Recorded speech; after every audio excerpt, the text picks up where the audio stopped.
A paz do Senhor, seja bem-vindo, seja bem-vinda ao canal do professor Álvaro Bruno para mais uma videoaula do primeiro trimestre de 2022 da nossa querida CPAD, a lição de adultos. Se a primeira lição foi uma bênção, essa segunda será mais abençoada ainda. Deixa aqui embaixo já o seu gostei, se inscreva no canal, não se esqueça de compartilhar com seus amigos, familiares, para que eles também sejam abençoados com esta aula dominical, a lição de adultos.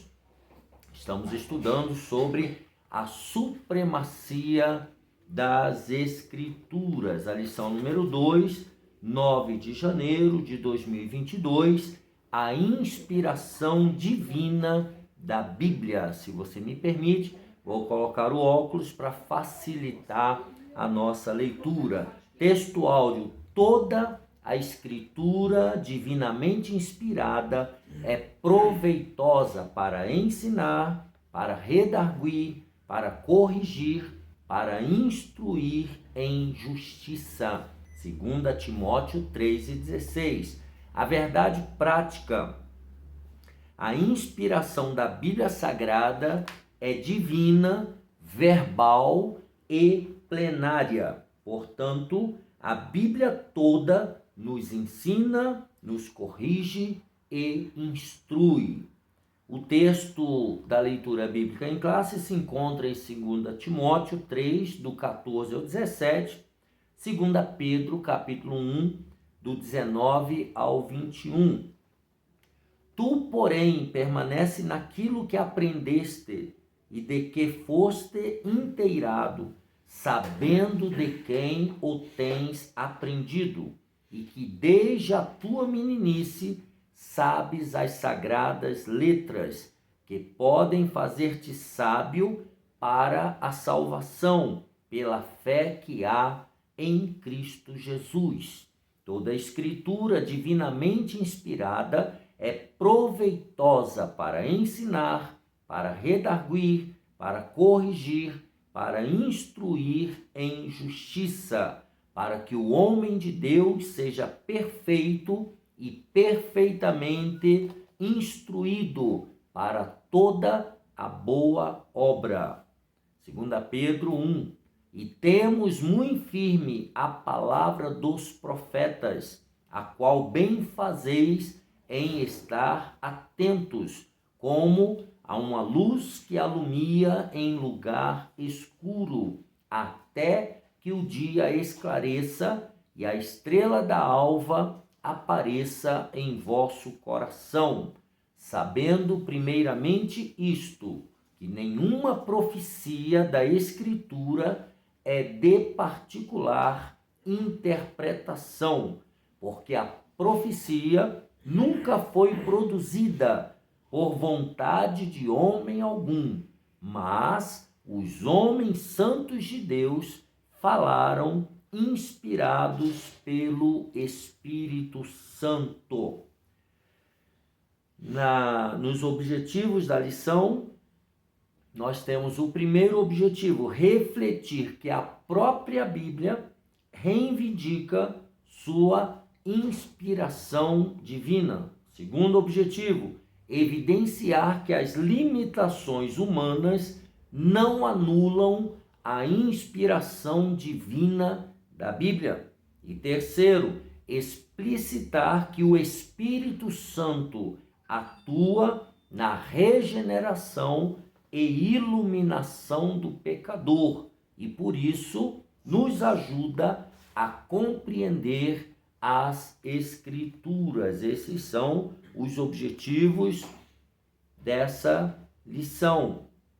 E a motivação, né? O que faz a Bíblia ser diferente de todos os outros livros? E por que a Bíblia está acima da literatura de William Shakespeare, dos romances de Machado de Assis e de outras obras clássicas? Por que a Bíblia é superior? E aí ele diz: a resposta para estas perguntas está na transformação que o leitor sofre dentro de si, enquanto lê a Bíblia com o auxílio do Espírito Santo, o nosso divino companheiro.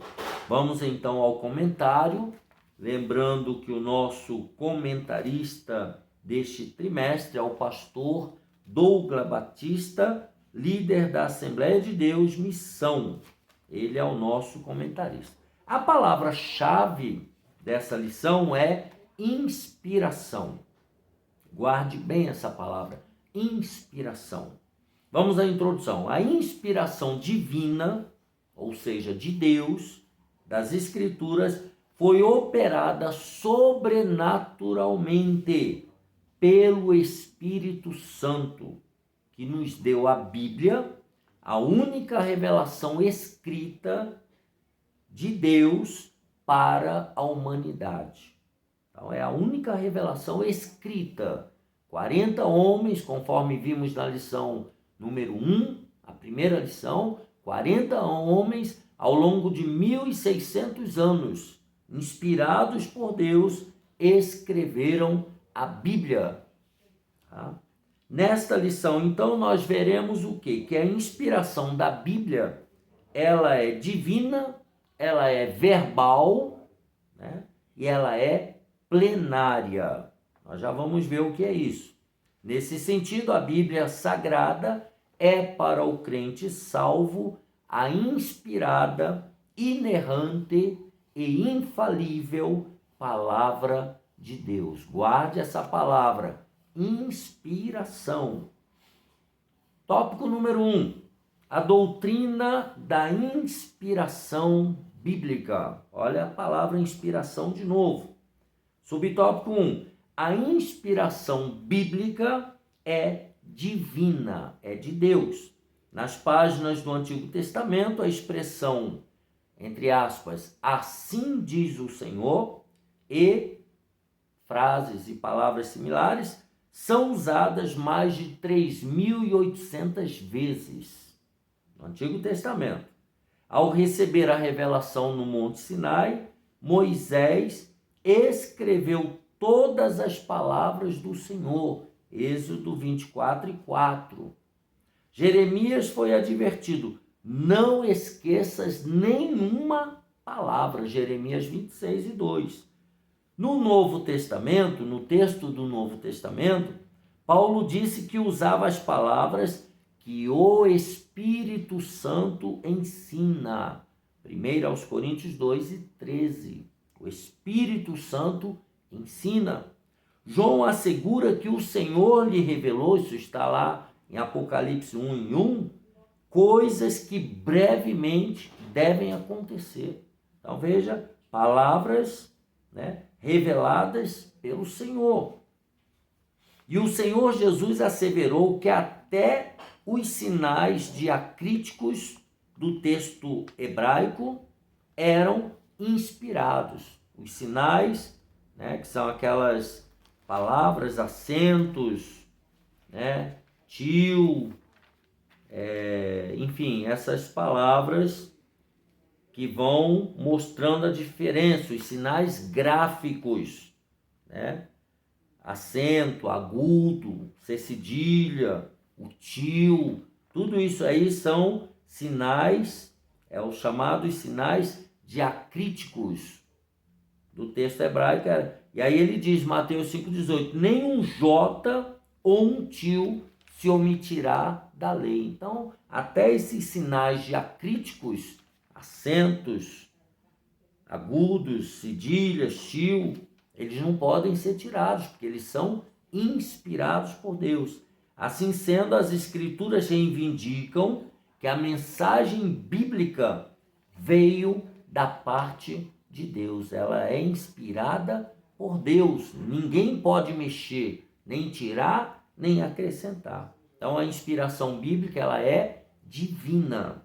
Segundo, a inspiração bíblica, ela é verbal. Vamos ver o que significa isso. Ratificamos que a Bíblia é divinamente inspirada, 2 Timóteo 3,16. Essa tradução vem do termo grego theopneustos, que significa literalmente soprado por Deus. Essa inspiração é o sopro de Deus. Desse modo, a inspiração é chamada de verbal, porque Deus soprou nos escritores sagrados aquilo que deveria ser escrito. Então veja que essa é muito importante, essa inspiração verbal. Deus inspirou as palavras que os escritores deveriam escrever.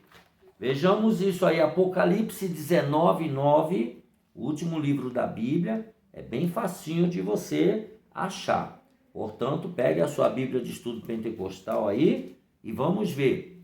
E disse-me, escreve, bem-aventurados aqueles que são chamados à ceia das bodas do Cordeiro. E disse-me, estas são as verdadeiras palavras de Deus. 1 aos Coríntios 14, volta aí um pouquinho na sua Bíblia. Primeira carta de Paulo aos Coríntios, capítulo 14, e o versículo 37, 14 e 37, ele diz assim: se alguém cuida ser profeta ou espiritual, reconheça que as coisas que vos escrevo são mandamentos do Senhor. Então, a pessoa que é espiritual, ela precisa crer que a palavra de Deus, ela é inspirada por Deus. Essa inspiração bíblica, ela é verbal. Deus soprou nos escritores aquilo que eles deveriam escrever. E aí ele diz, porém, ele faz uma observação, os autores bíblicos não foram usados automaticamente como se escrevessem um ditado. Então, é muito bom a gente fazer essa observação. Os escritores bíblicos, eles não fizeram psicografia, não foi isso. Cuidado, não vai confundir.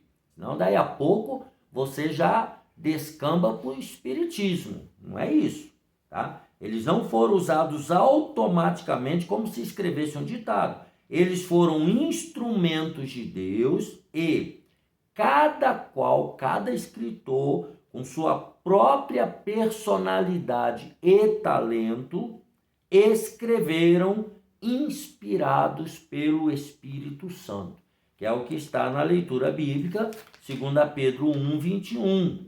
Diz assim, a profecia nunca foi produzida por vontade de homem algum, mas os homens santos de Deus falaram inspirados pelo Espírito Santo de Deus, respeitando o quê? Cada um a sua personalidade e o seu talento, seu nível cultural, social e etc. Então essa ação divina foi tão intensa que todas as palavras registradas na Bíblia eram exatamente as que Deus queria ver empregadas nas Escrituras. Lembrando a primeira aula, se você perdeu, tá aí na playlist, dê uma olhadinha na primeira aula, tá? Eles eram de diversas culturas, nós já vamos ver isso aí mais para frente. No entanto, as palavras elas vão ganhando consistência e coerência. Mas vamos ao terceiro tópico. Então, a inspiração bíblica ela é verbal. Terceiro, a inspiração bíblica ela é plenária. Aqui eu quero que você dobre a sua atenção. Senão, se você perder esse tópico aqui, você vai perder quase tudo aí de todas as 13 aulas para frente. As 12 aulas, as 12, 11 aulas aí para frente, tá? Olha o que é, presta atenção. A inspiração da Bíblia também é plenária, isto é, a inspiração é total e completa, tanto do Antigo quanto do Novo Testamento. Então, é plenária, e o que significa a inspiração ser plenária? A inspiração é total e completa, não teve nada que os homens fizeram pela própria vontade. Não, a inspiração ela é completa. Vamos adiante. Paulo afirma que toda, completa, plena, toda a Escritura é inspirada. Por isso que os técnicos chamam de inspiração plenária, segundo Timóteo 3,16. Nossa declaração de fé professa que a inspiração da Bíblia é especial e única, não existindo um livro mais inspirado ou menos inspirado, tendo todos o mesmo grau de inspiração e autoridade. Então, todos os livros que estão na Bíblia, todos foram inspirados. Não tem um mais ou menos inspirado do que o outro. Por isso se diz plenário. Significa que nenhum texto da Bíblia deve ser desprezado. Aos Romanos, Paulo escreveu, nós lemos o seguinte: tudo que dantes foi escrito para nosso ensino foi escrito. Romanos 15:4. Então, nesse aspecto, ratificamos que a Bíblia não apenas contém ou torna-se a palavra de Deus, mas, sobretudo, ela é a inspirada palavra de Deus, plena, sem erros e sem falha alguma. Ao contrário do que muitas vezes nós ouvimos por aí, algumas pessoas levantando suposições, coisas incoerentes, levantando até falhas no texto bíblico. Pessoas especialistas, estudiosas, mas nós entendemos que não, que a palavra de Deus ela não tem erros e ela não tem falha alguma.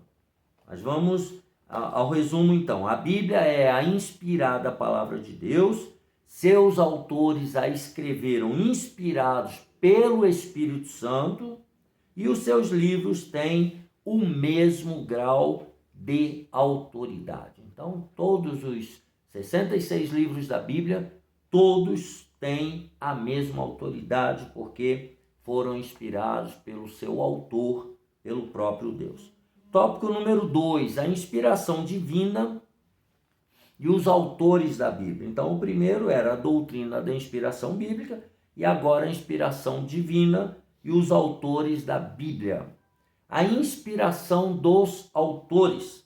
O Espírito Santo garantiu a liberdade dos escritores bíblicos, conforme a capacitação de cada um. Então, Deus inspirou e usou cada autor bíblico de acordo com a sua capacidade. Portanto, a Bíblia possui particularidades quanto ao gênero literário, gramática, vocabulários e outros. Então, apesar disso, apesar dessas diferenças, os autores não se tornaram intérpretes do divino. Isso porque Deus não inspirou aos escritores apenas os pensamentos ou as ideias.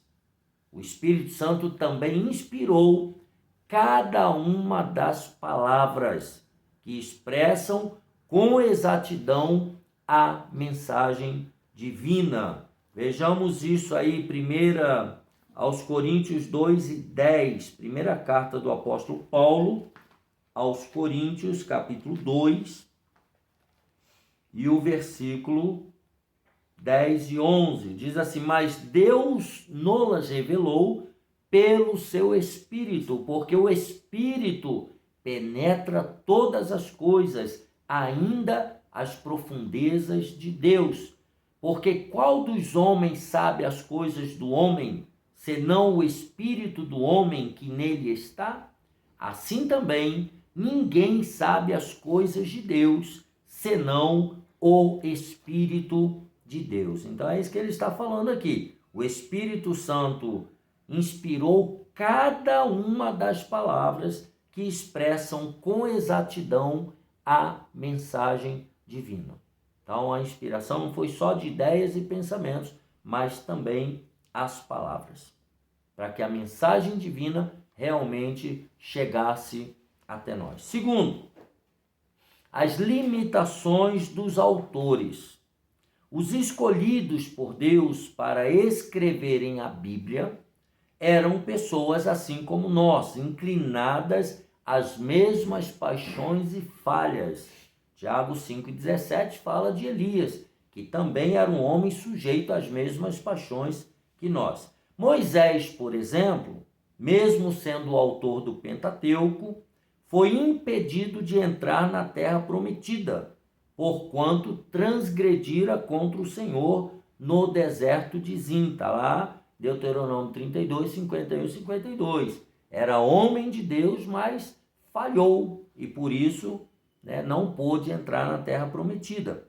Entretanto, nenhum texto das Escrituras, quanto à sua inspiração e veracidade e verdade, está condicionado às limitações de seus autores humanos. Vamos ver, segundo aos Coríntios 4 e 7, olha o que o apóstolo Paulo deixa registrado. Porém, temos esse tesouro em vasos de barro, para que a excelência do poder seja de Deus e não de nós. Então, a excelência da revelação não pertence ao homem, pertence a Deus. E a glória é toda de Deus. É isso que Paulo está falando aqui.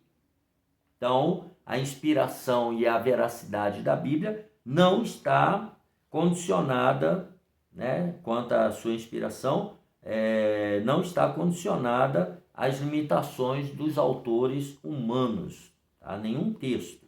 Tá? Número 3, os diferentes gêneros literários e figuras de linguagem. Primeiro, cada autor fez uso de gêneros literários diferentes. Por exemplo, narrativa, está lá no livro de Samuel, 1º e 2º Samuel. Poesia, como é o caso dos Salmos. Tá? Provérbios, o livro de Provérbios de Salomão e outros autores. Tá? E outros autores sagrados também fizeram uso de figuras de linguagem, tais quais, primeiro, emprego de parábolas e enigmas. Temos lá em Juízes 14, 14, Ezequiel 17, 2, parábolas e enigmas, alegorias. Temos lá Gálatas, quando Paulo faz a comparação da igreja espiritual e da igreja carnal, em Isaac e Ismael, fazendo a comparação dos dois. Temos o uso de hipérboles, João 21 e 25, por exemplo. Se você pegar aí, é muito importante esse texto, que a gente ouve cada absurdo, João 21 e 35. É lógico que cada um gosta de fazer a sua própria interpretação, mas é bom a gente tomar cuidado. João 21, 25 diz assim: há, porém, ainda muitas outras coisas que Jesus fez, e se cada uma das quais fosse escrita, cuido que nem ainda o mundo todo poderia conter os livros que se escrevessem. Muitos tomam isso aqui ao pé da letra, quando na verdade nós entendemos que isso é uma hipérbole, uma figura de exagero, Não é isso ao pé da letra. Outra figura de linguagem, metáforas e símiles, que são comparações. Se você pegar aí eu falei da hipérbole, figura de linguagem, que exageram a expressão ou ideia. E aí um exemplo de hipérbole: morrer de rir, chorar rios de lágrimas. Isso é uma hipérbole. O que é uma símile? É uma figura de linguagem que mostra o que é semelhante, análogo, uma comparação. Por exemplo, sede prudentes como a serpente. Fazer uma comparação, tá? E assim sucessivamente. Então, ele usa aqui metáforas e símiles, vocabulário simples e também rebuscado, a depender do grau de instrução do autor. Então, cada autor tem um grau de instrução e aí a linguagem é simples ou é rebuscada. E aí ele termina esse tópico dizendo: o emprego dos recursos literários evidencia a cultura do escritor, mas em hipótese alguma invalida a inspiração da palavra de Deus. Provérbios 2:6 e Tiago 1:17, se você puder, abra aí logo depois da carta aos Hebreus, vem Tiago, o capítulo 1 e o versículo 17, quando ele diz assim: toda boa dádiva e todo dom perfeito vem do alto, descendo do Pai das luzes, em quem não há mudança nem sombra de variação. Então veja, o que vem de Deus a inspiração é perfeita. Agora Deus vai usar cada pessoa dentro do seu nível cultural e nível de conhecimento. Então, os diferentes gêneros literários e figuras de linguagem. Esse tópico aqui seria muito importante se cada aluno, cada professor pudesse pegar uma gramática e estudar essas figuras de linguagem. Vai facilitar em muito a sua interpretação do texto bíblico.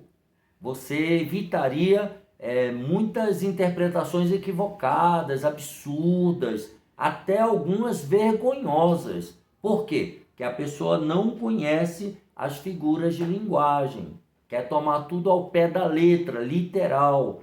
Existe a denotação e a conotação. Você precisa ter essa base. O que é denotação? É o sentido literal. E o que é a conotação? É o sentido subjetivo, interpretativo. É aquilo que você precisa fazer uma interpretação do texto para compreender qual é a mensagem. Então é muito importante. Se eu fosse você, pegaria uma gramática, listava essas figuras de linguagem e ia anotando lá para você ficar craque nesse negócio aí, tá bom? Vai por mim, eu sou da área de língua portuguesa. Subtópico número 4, a linguagem do senso comum.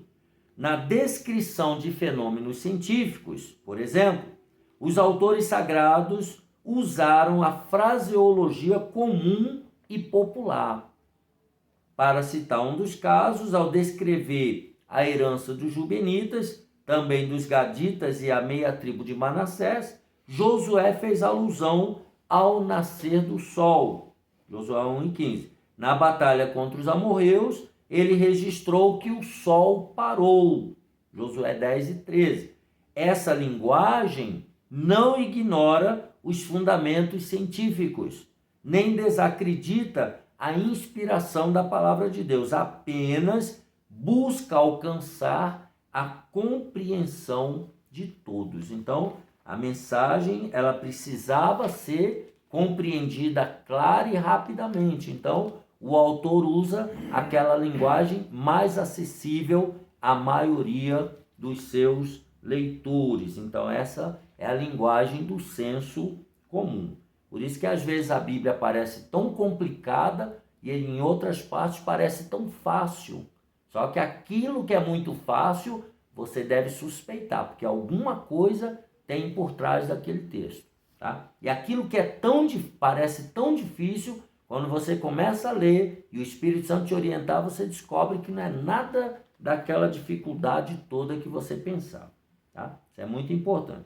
Então, segundo aí, inspiração divina e os autores da Bíblia. Agora vamos ao tópico 3, a inspiração do Antigo Testamento. A Bíblia é categórica em reiterar sua inspiração divina.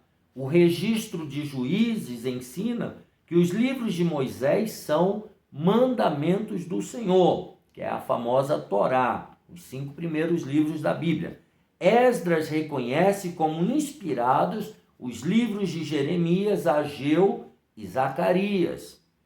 A respeito da inspiração da lei de Moisés e dos profetas, Zacarias ensinou que os seus escritos eram as palavras que o Senhor dos Exércitos enviara pelo seu Espírito Santo, mediante os profetas precedentes, aqueles que, estavam antes deles, Zacarias 7,12. Tá? Então, o próprio Cristo, Jesus, ele mencionou a lei de Moisés, ele mencionou os profetas e ele mencionou os escritos como livros inspirados. Lucas 24, 44, quando ele se encontra com aqueles discípulos, os 2 discípulos voltando para Emaús, Então, essas declarações atestam o quê? Atestam o Espírito Santo como a fonte originária de inspiração do Antigo Testamento. Então, já no Antigo Testamento e em toda a Bíblia Sagrada, nós temos o Espírito Santo de Deus inspirando os autores, as palavras, conforme nós já vimos, as ideias, os pensamentos, a revelação plenária, completa. Tá? Essa aí é a inspiração dada pelo Espírito Santo de Deus. O segundo, a inspiração do Novo Testamento. No Antigo Testamento, o Espírito Santo inspirando. No Novo Testamento, o Novo Testamento possui 2 pressupostos básicos de sua interpretação, de sua inspiração. Primeiro, a promessa de Cristo de enviar o Espírito Santo para guiar os discípulos. Então, o Espírito Santo iria, a partir de Atos 2, descer e ficar com os discípulos e com toda a igreja de Cristo para os guiar. Segundo, os escritos bíblicos que vindicam esse cumprimento. Então, Jesus prometeu a descida do Espírito Santo para ensinar em toda a verdade. Está lá em João 14, 15 e 16, falando do Espírito Santo como nosso professor, como nosso guia. Tá? E na letra B temos o pressuposto da descida do Espírito Santo. Tá? Temos o cumprimento dessa promessa de Cristo.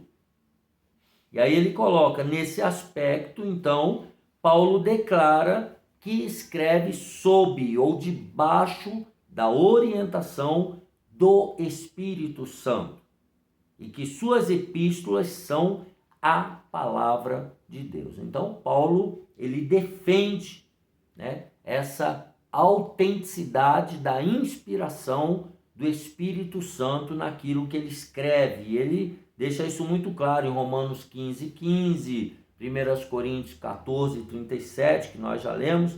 Pedro também, ele reconhece essa verdade.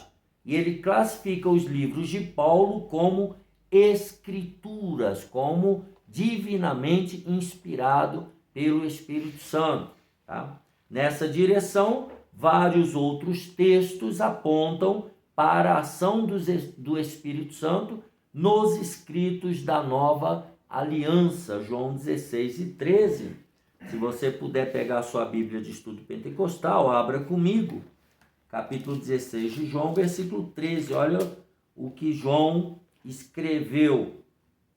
Mas quando vier aquele Espírito da verdade, o Espírito Santo, ele vos guiará em toda a verdade, porque não falará de si mesmo, mas dirá tudo o que tiver ouvido e vos anunciará o que há de vir.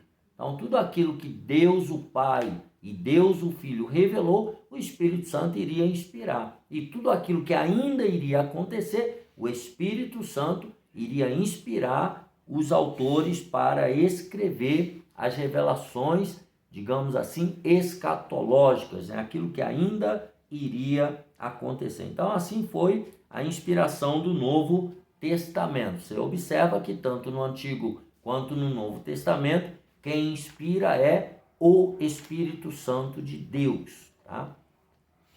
Número 3, estamos a caminho do final, mas antes, não esqueça, deixa aqui o seu gostei, depois você faça aí os seus comentários, deixa alguma coisa revelada aí, faça alguma coisa pela humanidade, por favor. Número 3, a obra da regeneração e a iluminação. Isso aqui é muito interessante. A Bíblia ensina que o Espírito Santo testifica de Cristo e convence o mundo do pecado, da justiça e do juízo. Vamos ver primeiro João 15, 26.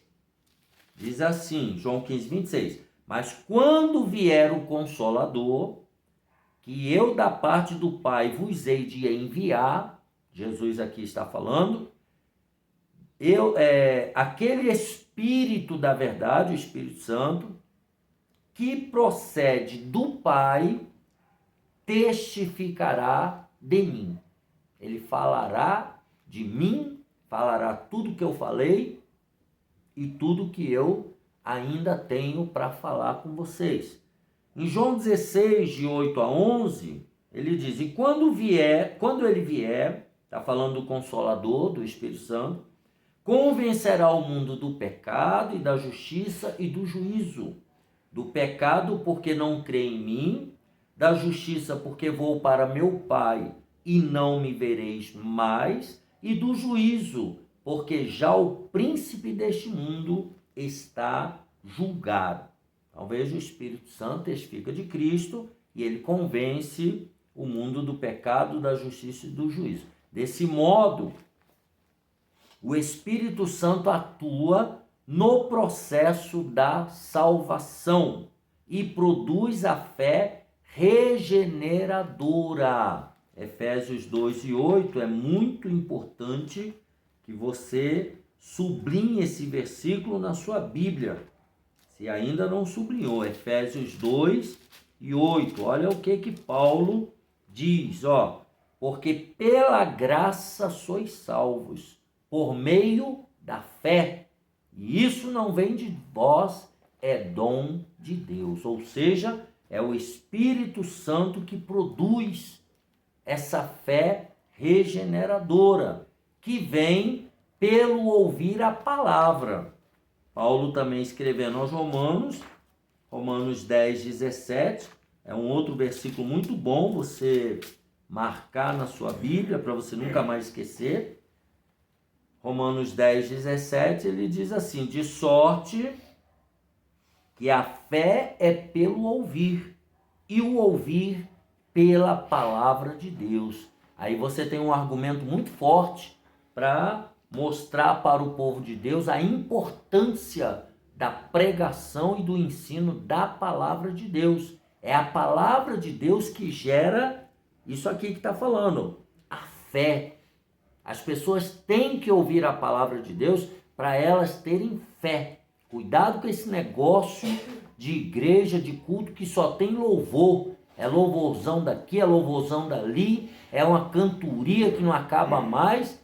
E na hora do pregador, tem alguns que ainda pedem para o pregador, olha, dá para pregar só 5 minutos, 10 minutos, que o povo já está cansado. Se eu fosse pregador, eu nem pregava, falava, não, meu filho, não, dá a bênção apostólica e termina esse negócio aí. Agora não tem mais como pregar. Já cantou 50 hinos, vai pregar o quê? O povo vai aguentar ouvir o quê? O povo não aguenta mais, não. O povo já dançou, já sambou, já pulou. Agora o povo quer ir para casa dormir. Vai ouvir palavra? Que palavra que vai entrar nesses ouvidos? Está tudo cansado. Tá? Então, é a palavra. Tem que priorizar nas reuniões, seja em casa, seja na igreja, seja no ponto de pregação. Priorize a palavra de Deus. É a palavra de Deus que gera fé. Sem palavra de Deus, esquece. A igreja fecha. Tá? E aí, nesse aspecto, ele diz assim, o Espírito Santo não apenas inspirou as palavras da salvação, mas também as aplica ao coração humano, a fim de regenerar os pecadores. 1 Pedro 1, 23. Então, o Espírito Santo é que aplica a pregação da palavra ao coração humano. Sem esse mover do Espírito Santo, não é possível nem aceitar e nem entender a palavra de Deus. Aí tem os versículos, você por favor leia aí com seus alunos em classe, tá? Essa ação em conduzir o pecador a compreender as verdades bíblicas chama-se iluminação. Paulo fala isso em Efésios 1:18. Se você não fechou sua Bíblia de estudo pentecostal, você vira a página aí, volta. Você estava lá em Efésios 2:8, volta aí a página para Efésios 1:18. Olha o que diz o texto, ó. Tendo iluminados os olhos do vosso entendimento, para que saibais qual seja a esperança da sua vocação e quais as riquezas da glória da sua herança nos santos, tendo iluminados os olhos do vosso entendimento. Então aqui, essa ação de conduzir o pecador a compreender as verdades bíblicas chama-se iluminação. Porém, ressalta-se que o Espírito Santo ilumina o que ele já tem inspirado. Não se trata de nenhuma nova revelação. Então, a palavra de Deus, os 66 livros da Bíblia já estão revelados. A inspiração já aconteceu. Agora o processo é iluminação. Então, cuidado quando alguém aparecer aí com alguma outra revelação. Vigia. Se não tiver de acordo com a palavra de Deus, não vem de Deus, vem de outro que você já sabe quem é. Bom, Deus te abençoe e te guarde. Assim nós terminamos a lição de número 2, a inspiração divina da Bíblia. Me conte aí embaixo o que você achou da aula, o que te ajudou, o que te atrapalhou, o que ficou meio nublado, e a gente promete te responder. Compartilhe essa videoaula e eu espero você na terceira aula, se Deus quiser. A paz do Senhor.